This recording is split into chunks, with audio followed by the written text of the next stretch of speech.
Hello বন্ধুরা, তো এখান থেকে ভিডিওটা শুরু করছি। আজকে নতুন একটা ভিডিও, তোমাদের সবাইকে ওয়েলকাম। তো গুড আফটারনুন। আমার স্নান টান হয়ে গেছে, এবার ডুবু সোনাকে খাওয়িয়ে দেয়, আমি নিজে খাবো। তো আমার রুমের অবস্থা যা হয়েছে সেটা তোমাদের সাথে শেয়ার করলাম। কারণ গরমে চোটে সব কুলার ফ্যান সব বের করে ফেলেছি আমরা।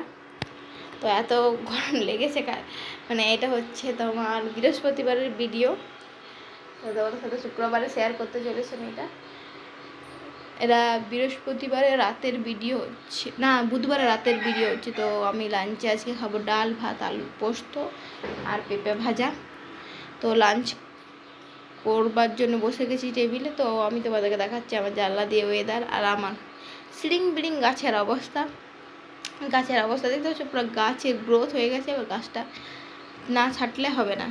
আর খাওয়া দাওয়া হয়ে গেছে, কিছুক্ষণ পর একটা পেয়ারা নিয়ে বসলাম, সেটা এনে দিয়েছিল তোমার দাদা ভাই। কোথা থেকে এনেছে মনে নেই এই টাইমে।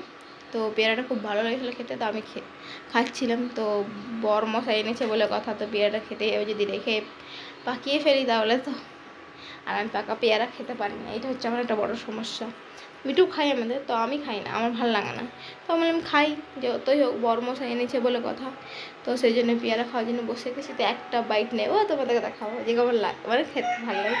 তো পুরো প্লেটের পরে বাবু ঘুমাচ্ছে, প্লেটের পরে দিয়ে বসে গেছি। তো চলো টাটা, অন্য ভিডিও তোমার সাথে দেখা হচ্ছে। টাটা।